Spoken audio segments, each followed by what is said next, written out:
영상은 2021년 7월 4일 들빛교회 일요 예배의 설교 중심의 동영상입니다.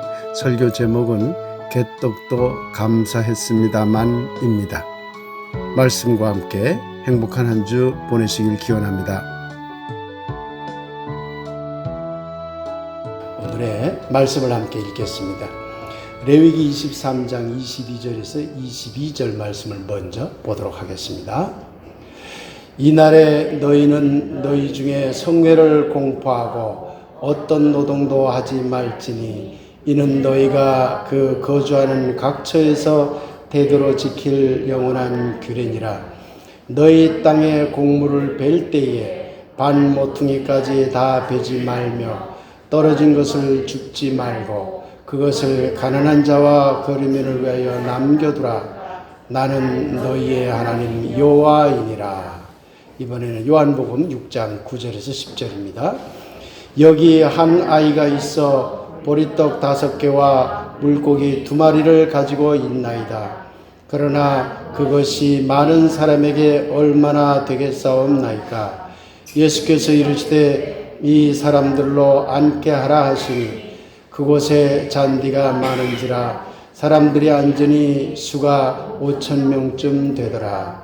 말씀을 받습니다. 아멘. 이제 함께 일어서서 새로운 하루에 찬양하겠습니다.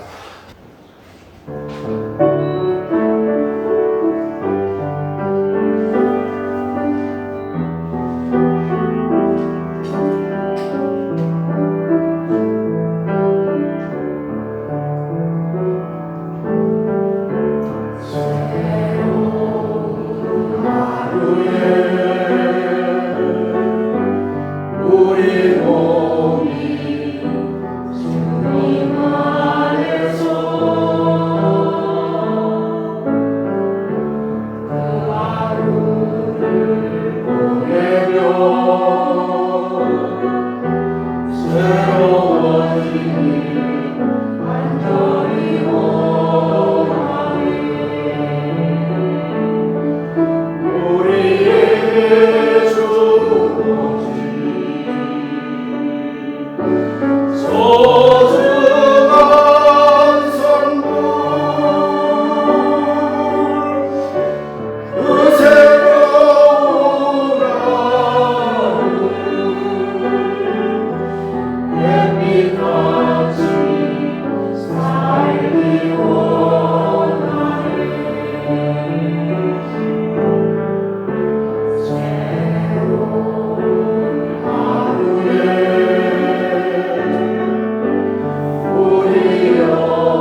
기도합시다. 사랑의 하나님, 말씀을 통하여 진리를 깨우쳐 주시는 하나님, 이제 주님의 말씀을 함께 생각해 보고자 합니다. 이 부족한 것의 생각을 주님께서 이끄셔서 주님의 말씀을 아름답고 참되게 전하게 하옵소서. 또한 함께하는 우리 모든 교우들의 영적인 귀와 마음의 귀와 온몸의 귀를 활짝 열어주셔서 주님의 말씀을 아름답게 받게 하옵소서. 예수 그리스도 이름으로 기도하옵나이다. 아멘. 반갑습니다. 네. 지난주까지 비대면 예배를 드리다가 이제 대면 예배를 드리게 되었습니다. 네, 오늘은 개떡도 감사했습니다만 이라는 제목으로 말씀을 함께 나누겠습니다. 사실 오늘은 교회 전통에 따르면 맥주 감사주일입니다. 그래서 유대 문화 전통에서 그 맥주절의 의미가 무엇인지를 함께 생각해 보려고 합니다. 오늘도 말씀을 통해서 여러분 안에 감사가 솟구치는 소중한 시간이 되기를 하나님과 우리 모두의 이름으로 간절히 축원드립니다. 제주도에 옛날에 보리를 많이 재배했습니다. 우리 강정도 그렇지요. 지금은 다 밀감나무가 돼서 그렇지만은 다 지금 이철이 지금보다 조금 앞입니다만 6월달이죠. 다 보리밭이었어요. 또 고구마도 심고 그랬잖아요. 저도 어렸을 적에 보리밭에 검지를 메고 그리고 고구마밭에 검지를 맸던 기억이 납니다. 예. 요즘 젊은이들은 아마 거의 모를 겁니다. 그러나 우리 세대만 해도 이미 그런 시간을 거쳐왔죠. 여러분, 제주도에 보면 맷돌 노래, 고래 고는 소리라는 노래가 있습니다. 이 노래 가사에 보면 이런 말이 나옵니다. 제주 말이니까 잘 들어보시기 바랍니다. 이어 이어 이어도 고래 설루너멍 날무사나건 호루천약 보리단말 고랑 보리개떡 다섯을 죄영 시아버님 2개 드리고 시어머님 2개 드리고 호나 남은 건 임반착 나반착이요. 이어 이어 들어보셨나요? 이어도 고래 설루 넘어 날무사나건 이런 식으로 노래를 전개합니다. 얼마나 힘들었으면 하루 저녁에 보리단말을 갈아서 그거 다 먹지도 못하고 아껴둬야 되니까 보리개떡, 보리로 만든 떡을 개떡이라고 합니다. 그래서 제가 개떡도 감사했습니다만이라는 제목을 붙여봤는데요. 개떡 5개를 만들었는데 시아버님에게 2개 드리고 시어머니에게 2개 드리고 하나 남잖아요. 5개 중에. 그걸 자기 남편하고 자기가 반으로 갈라 먹었다고 하니 저도 뭉클하네요. 그렇게 힘들었어도 제주 사람들은 부모 공양이나 이웃과의 나눔에 그리 인색하지 않았습니다. 그렇게 서로 의지하며 제주 사람들은 살아남았습니다. 삶을 긍정했고 그리고 그러한 삶에 감사했던 것이죠. 예전에는 이처럼 개떡도 감사했습니다.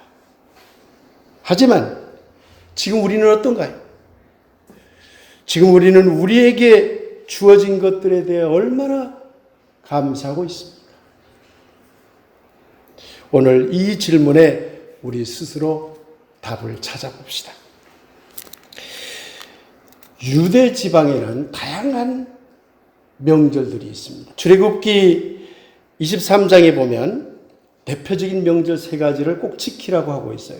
그러니까 하나는 유월절, 하나는 맥추절, 하나는 수장절. 수장절은 이제 추수감사절, 가을에 하는 겁니다. 맥추절도 꼭 유대인들 전통에서는 지켜야 되는 축제고 절기고 명절이죠.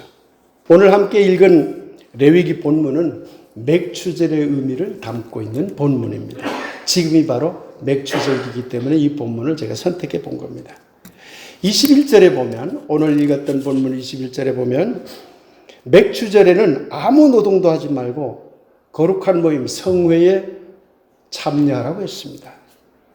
여러분, 일하는 것, 노동이 뭡니까?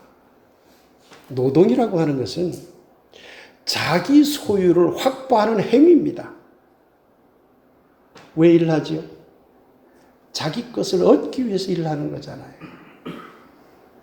자기 소유를 확보하는 행위가 기본적으로 노동입니다. 물론 그러지 않는 뜻으로 일하는 사람도 더러 있지만 그건 예외적인 것이고, 기본적으로는 노동이란 자기 소유를 확보하는 것입니다.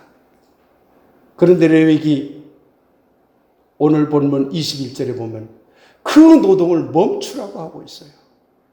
그 얘기는 뭐냐면 이날만이라도 자기 소유에 대한 확보를 멈추라고 하는 거예요. 이날만이라도 좀 자기 소유에 대한 집착으로부터 좀 벗어나세요라고 성서가 요청하고 있다는 것을 알 수가 있습니다. 22절에 보면 보리 수확 때에 반 모퉁이를 베지 말라. 떨어진 것을 줍지 말라. 그것을 가난한 자와 거류민을 위해 남겨두라고 하면서 이어서 여호와 하나님은 가난한 자와 거류민의 하나님이기도 하다고 선포하고 있습니다. 레위기에서 말하는 맥추절의 의미는 크게 두 가지로 요약할 수 있습니다. 우선 첫째는요, 여호와는 유대인의 하나님만이 아니라 거류민의 하나님이기도 하며 가진 자들뿐만 아니라 가난한 자들의 하나님이기도 하다는 점을 드러내고 있는 말입니다. 이 굉장히 중요한 말입니다. 이 말이.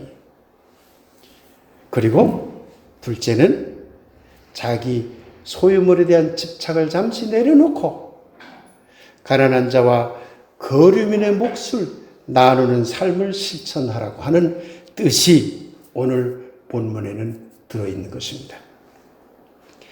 모세오경에 의하면, 그걸 토라라고 그랬죠. 모세오경에 의하면 유대민족은 전통적으로 이 두 가지를 지키려고 했어요. 그래서 모세오경을 읽어보면 가난한 자, 병든 자, 과부 등 사회적으로 소외를 받는 사람들을 도와주라고 하고 있죠. 뿐만 아니라 거류민과 함께 살아가라고 항상 하고 있어요. 거류민이 누굽니까? 이방인을 말하는 거예요. 이방인과 함께 살아가라고 성서가 말하고 있어요. 그런데 어찌된 일입니까? 그 이후에 유대민족은 자기들만 하나님의 백성이라는 선민의식에 빠져서 다른 민족을 배타하고 계층적인 구별을 철저하게 하는 민족으로 변하고 말았어요. 여호수아에 의해서 가나안 입성이 시작이 되면서 민족적 배타가 강화됩니다. 모세오경에는 거류민과 함께 살아라는 구절들이 자주 나오는데 여호수아서 이후에는 그런 말이 잘 나오지 않습니다. 유대 중심주의에 빠지고 이방 배타주의에 빠지기 시작하죠. 그러다가 두 번째로 크게 선민의식에 빠진 사건이 바빌론 포로기 이후입니다. 그때는 아주 배타적인 민족이 되어버립니다. 그리고 결정적으로 유대민족이 시오니즘이라고 해서 유대민족 중심주의에 빠진 것은 19세기 말 20세기 초입니다. 얼마 안 됐어요. 그러니 지금도 유대민족은 팔레스타인 사람들과 공존하는 걸 거부하잖아요. 성서가 거류민과 함께 살아가라고, 나는 거류민의 하나님이기도 하다고 여호와가 선언했음에도 불구하고 지금 유대민족은 팔레스타인 민족하고 공존하기를 거부하고 있죠.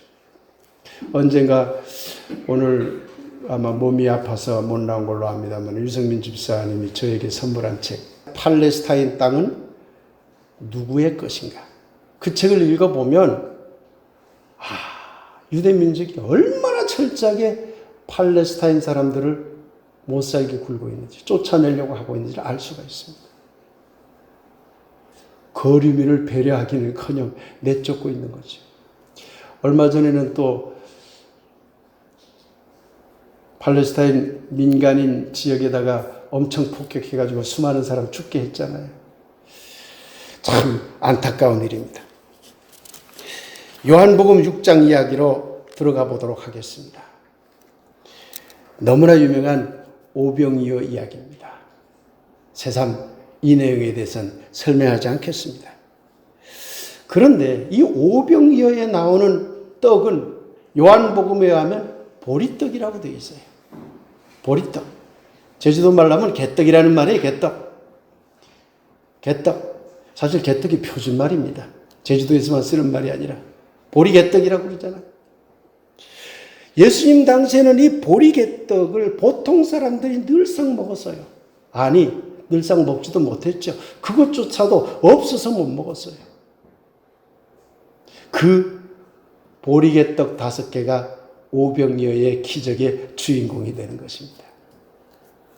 저는 오늘 여러분에게 이 오병이어에 나오는 오늘 본문의 10절에 주목하라고 권하고 싶습니다. 예수님은 뭐라고 얘기했냐면 이 사람들을 앉게 하라. 이렇게 말합니다. 아이고, 보리떡 5개 갖고 어떻게 먹입니까? 제자들이 온통 걱정했죠. 누가복음에 보면은 아니, 그거 어떻게 먹입니까? 선생님. 그러니 제발 이 사람들을 각자 고을로 흩어져서 자기 집에 가서 먹고 오도록 합시다. 그런데 예수님은 제자들이 뭐라고 하건 말건 이 사람들로 앉게 하라 하고 말합니다. 여러분, 여기서 말하는 이 사람들이 누구일까요? 이 사람들. 우리는 오병이어에서 예수님이 보리떡 5개로 5,000명을 먹였다는 기적 이야기만 신경 쓰는데 그걸 믿으세요, 여러분. 우리 교회는 뿅 하는 기적을 안 믿잖아요. 요한복음이 뭐라고 말합니까? 기적이 아니라 표적이라고 하잖아요. 이것은 특정한 목적을 가지고 만든 이야기다라는 겁니다. 그래서 요한복음에서는 기적이라는 말을 안 써요. 표적, 화살 표적. 특정한 목적을 가진 이야기입니다, 이게. 어떤 목적을 가진 이야기일까요? 기적으로 바라보지 말고 오늘 10절을 바라보면 중요한 포인트를 알아낼 수가 있습니다. 이 사람들로 앉게 하라. 이 사람들이 누구일까요? 성서에 보면 온갖 고을에서 몰려든 사람들입니다. 가난한 자, 병든 자, 많이 배운 사람도 있었을 것이고 못 배운 사람, 유대인만이 아니라 거류민들도 있었을 것이고 이방 외국인들도 있었죠. 이들 중에는 불가촉 천민처럼 같이 도저히 어울려서는 안 되는 사람들도 있었어요. 특히 병자들을 그렇게 여겼습니다. 그러나 병자들도 잔뜩 몰려왔어요. 이 사람들로 거기에는 어떤 사람이냐에 따른 배타와 구별이 없습니다. 이 사람들로 앉게 하라. 앉게 하라는 말은 뭐죠? 여러분 잘 아시죠? 우리 교회 교인들은 알아요. 앉게 하라는 말은 앉게 하라는 말이 아니에요. 잘 아시죠? 언젠가 여러분들에게 레오나르도 다빈치가 그린 최후의 만찬은 잘못 그린 그림이라고 제가 말씀드렸죠? 생각나시죠? 이 그림? 성서를 보면 성서를 잘 읽어야 됩니다. 앉아서 앉게 하라, 앉았다 하는 말에는 꼭 토가 붙어 있어요. 성서를 읽어보세요. 꼭 거기 뭐가 하나 붙어 있어요.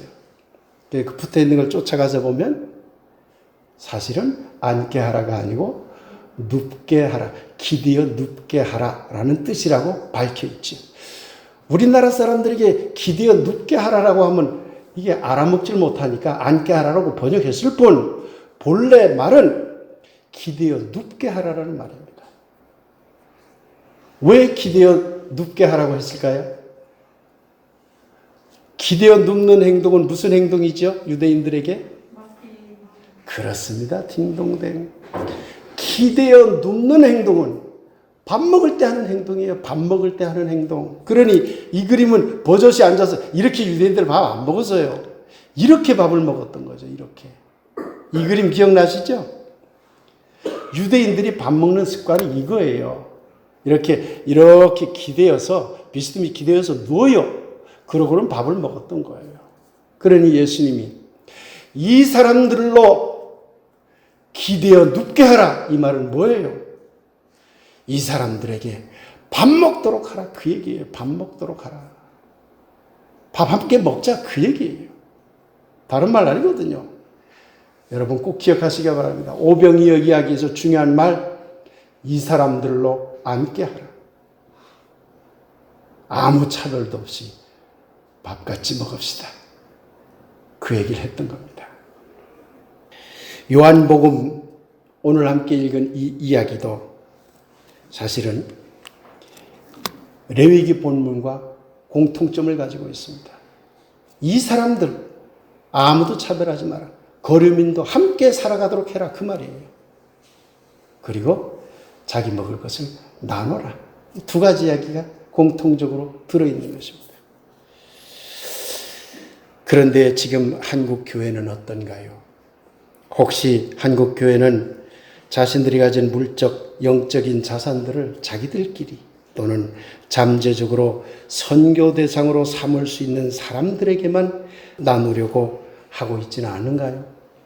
도저히 기독교 안으로 들어올 가능성이 없는 사람들은 그저 배타하고 갈등하고 싸움만 하려고 하고 있지는 않는가요? 불교인들에게, 이슬람인들에게, 기독교인들이 하는 행동들을 보세요. 저는요, 너무 가슴 아픈 것을 느껴요. 교회가 이래서는 안 돼요. 제주도 교회들이 이래서는 안 돼요. 이슬람교 들어오는 것을 가장 막고 있는 집단이 어느 집단이에요? 제주도에 있는 교회들 아니에요. 교회들. 왜 반대해요? 그들도 우리와 함께 살아야 할 거류민이에요. 레위기식으로 보면. 그리고 오병이어의 말씀에 의하면 이 사람들 속에 포함되어 있는 사람들이에요. 왜 한국교회가 이 지경이 됐나요? 이것은 진정한 의미에서의 나눔이 아닙니다. 레위기에서 말하는 거류민은요, 유대인과 달라도 너무 다른 사람들입니다. 종교가 달라요. 문화가 다르고 언어가 다른 이방 사람들이에요. 그럼에도 그들도 먹고 살 수 있도록 하라는 것이 하나님의 명령이잖아요. 그런데 왜 그 명령을 한국 교회들이 안 따르나요? 이상한 종교가 되어버린 거죠. 여러분, 예수님은 이 사람들로 앉게 하라고 하고 이것저것 따지지 말고 함께 밥 먹자라고 하고 있습니다. 만일 한국교회가 이 사람들로 앉게 하라라는 이 말의 참 의미를 깨닫지 못한다면 한국교회는 예수님의 뜻을 전혀 이해하지 못하는 집단으로 전락하게 됩니다. 예수님은요, 공생애를 살펴보면 대부분 다른 사람들과 함께 먹었습니다. 가난한 자, 유대 종교 지도자들이 죄인이라고 일컫는 사람들 다 어울려서 함께 먹었어요. 그러니까 유대교 종교 지도자들은 예수님이 하는 행동이 도대체 못마땅한 거예요. 아니, 저 행위는 하나님을 모독하는 행위인데, 저 행위는 정말 하나님의 그 거룩함을 무시하는 행위인데, 그러고 예수를 비판했어요. 예, 그런데 예수님은 그러거나 말거나, 그래, 비판하면 비판해라. 난 같이 밥 먹을래. 그러고는 같이 밥을 먹었어요. 여러분, 자기들끼리만 먹는 게 중요한가요? 예수님은 그걸 거절하고 있잖아요. 그래서는 안 된다. 함께 먹어라. 다른 이들과 함께 어울려서 먹어라. 그런데 오늘 맥추절 이야기의 가난한 자와 거류민들과 나누라는 말과 오병이어 이야기에 이 사람들로 앉게 하라는 말에는 두 가지 전제 조건이 숨겨져 있습니다. 첫째, 나누는 삶을 살려면 여러분이 나누는 삶을 살려면 지금 하고 있는 일이 있어야 합니다. 이 점이 그 앞에 괄호 속에 들어 있습니다. 지금 하는 일이 없는데 어떻게 나눌 수 있겠어요? 레위기식으로 말하자면 수확할 보리가 없는데 어떻게 밭모퉁이에 보리삭을 놔두고 가운데만 벨 수 있겠냐고요. 그러니 여러분이 지금 하고 있는 일을 돌아보아야 됩니다. 그것이 얼마나 소중한 것인지. 지금 여러분이 하고 있는 그 일에 대한 소중함에 감사한 하루하루를 보내야 되는 것입니다. 저도 요즘 매우 감사한 생활을 하고 있습니다. 제가 교수직을 이제 은퇴한 다음에 목회를 하면서도 이 일이 너무 감사하고 그만큼 제가 책을 읽을 시간이 많아지니까 사실 교수 활동할 때는요, 그때도 뭐 바쁜 중에 책도 많이 읽었지만 그래도 지금처럼 여유가 없었어요. 그런데 책을 좀 더 많이 읽으면서 여러분들에게 조금 더 깨어있는 이야기를 전해줄 수 있어서 더 감사하고 그런 감사함 속에 살아갑니다. 여러분도 여러분 자신의 일에 대한 소중함을 느끼셔야 됩니다. 그 소중함에 따른 감사함이 넘쳐나야 합니다.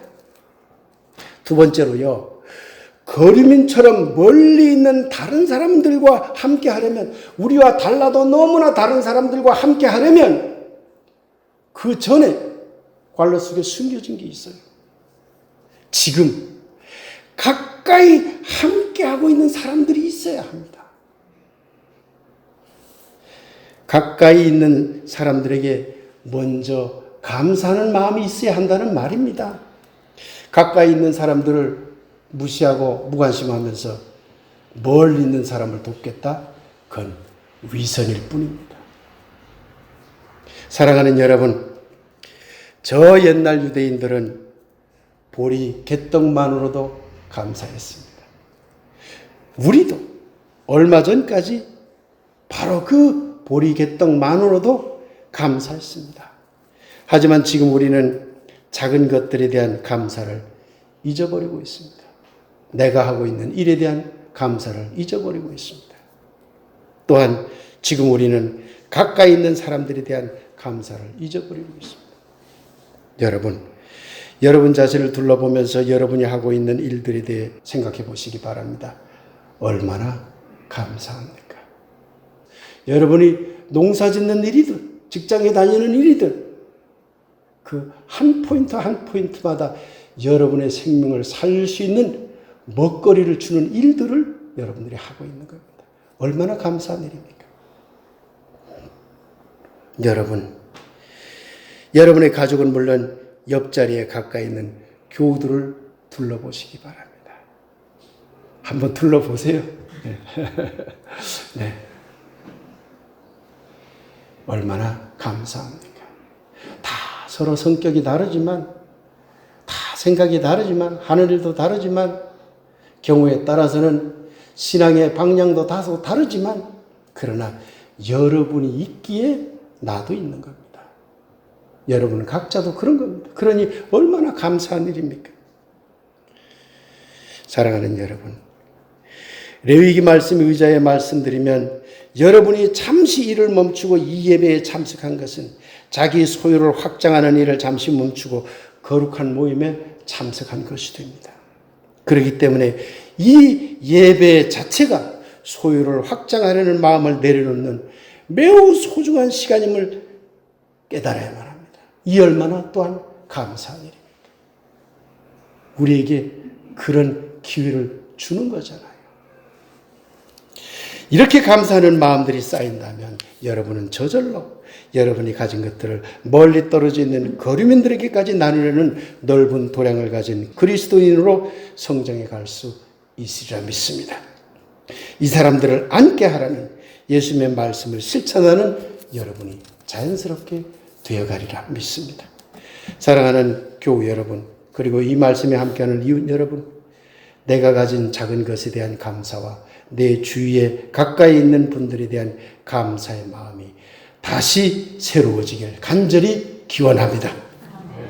그리고 동시에 그런 감사들이 쌓여서 레위기에서 말하는 가난한 자와 거류민들과 함께하는 하나님을 기억하고, 또한 오병이어에서 예수님이 말한 이 사람들로 앉게 하라는 말씀을 기억하면서 우리와 너무나 다른, 그래서 멀리 떨어져 있다는 느낌이 드는 사람들과도 항상 함께 하려는 넓은 마음을 가지고 살아가게 되길 하나님과 우리 모두의 이름으로 간절히 축원드립니다. 네, 이제 보리개떡도 감사합니다 라는 말씀을 가지고 잠시 묵상하도록 하겠습니다.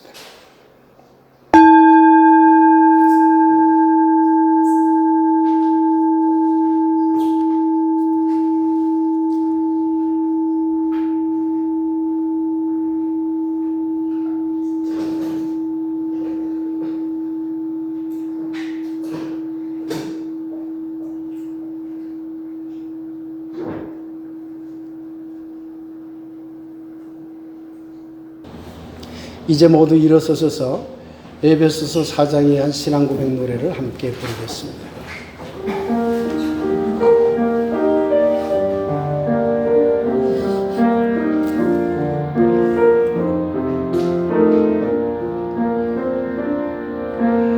모든 겸손과 온유로 하고 오래 참음으로 사랑 가운데 서서 용납하고 평안에 매는 줄로 성령이 하나 되게 하신 것을 인수지키라.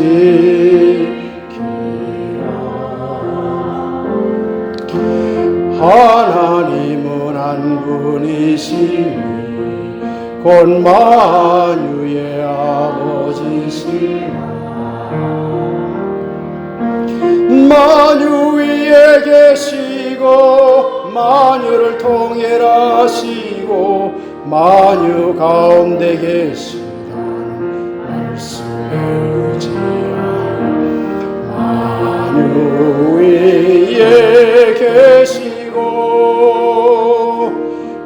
만유를 통일하시고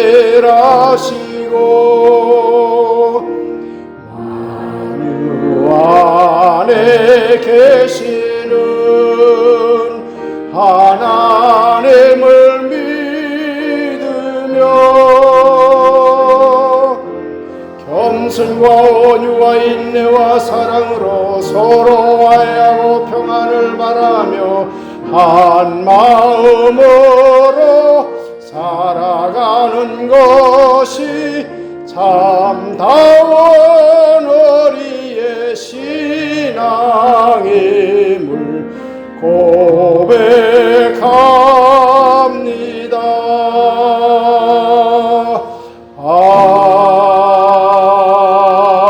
아멘. 기도합시다. 사랑의 하나님, 지혜의 하나님, 우리 교우들 중에 몸이 아픈 분들이 여럿 있습니다. 주님께서 기억하옵시고 그 몸이 아픈 우리 교우들과 항상 동행하여 주시는 줄 믿습니다. 더욱 힘을 주시옵시고 용기를 주시옵시고 모든 아픔을 이겨낼 수 있다는, 모든 병마를 극복할 수 있다는 믿음을 갖게 주님께서 힘을 주시옵소서. 우리 모든 마음과 영혼의 아픈 것도 주님께서 함께 치유하여 주시옵소서. 이제는 우리를 구하신 예수 그리스도의 은혜와 아버지 하나님의 크고 놀라운 사랑하심과 성령님의 감동, 감화, 소통하심이 이 자리에 함께한 우리 모든 교우 한 사람 한 사람 머리 위에와 또한 사랑하는 모든 가족들, 이 자리에 함께하지 못한 교우들과 우리와 뜻을 함께하는 모든 이웃들을 위해 지금부터 영원히 함께하옵기를 간절히 축원하옵나이다. 아멘. 베로와 데이야 베로와 데이야 말씀과 축복을 받들고 나아갑니다. 세상 향해 나아가세 이웃 향해 나아가세